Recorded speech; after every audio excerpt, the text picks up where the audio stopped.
नमस्कार। Arthritis and exercise, वो दोनों का कनेक्शन कैच 44 जैसा है। एक विशेष सर्कल होता है कि हम एक्सरसाइज नहीं करते हैं इसलिए आर्थराइटिस हो जाता है, और आर्थराइटिस हो जाता है तो एक्सरसाइज करनी मुश्किल होती जाती है। वैसे ही बढ़ती हुई उम्र के साथ आर्थराइटिस के चांसेस बढ़ते हैं।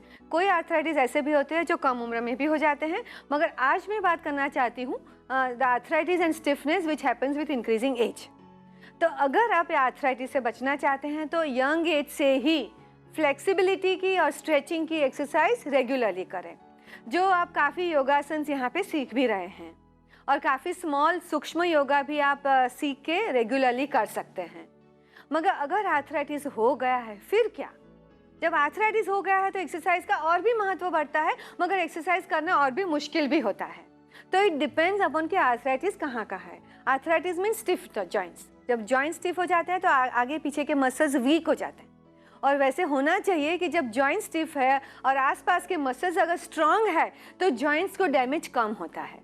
तो in arthritis having strong flexible muscles is very important to avoid pain and deformity both.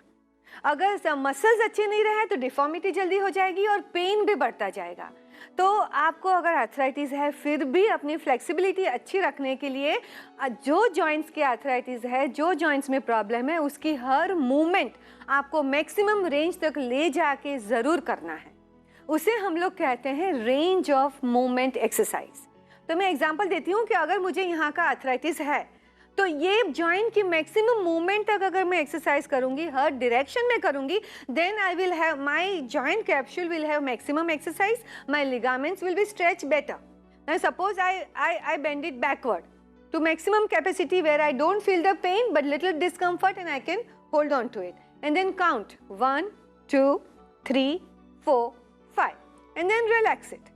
And the same thing, opposite movement, I bend it down, hold it to the maximum capacity I can as far as the flexibility is concerned, and count 1 2 3 4 and 5. This will automatically improve the forward and backward bending movement of my this joint. So her joint की movement क्या है वो आप समझ सकते हैं, और वो जॉइंट की वो मूवमेंट को आप मैक्सिमम टॉलरेबल लिमिट तक ले जाके उसे होल्ड करेंगे, then your flexibility of joint will increase, your ligaments will be stretch better, and the joint capsule जो है उसको भी, उसके स्वास्थ्य के लिए भी अच्छा रहेगा, because blood will flow better in that joint. So this is I'm talking about flexibility and movement of the joint. The second thing important about arthritis exercise is कि अगर मुझे नीज का आर्थराइटिस है और मैं वॉक के लिए नहीं जा सकती हूँ तो मैं क्या साइकिलिंग कर सकती हूँ?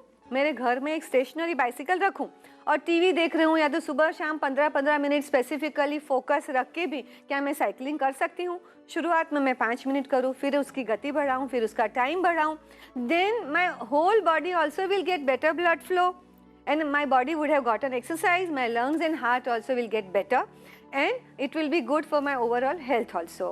So it's important that if whatever problem you have, you can use other parts of your body to exercise your body. क्योंकि जब एक्सरसाइज करते हैं तो पूरे बॉडी को फायदा होता है.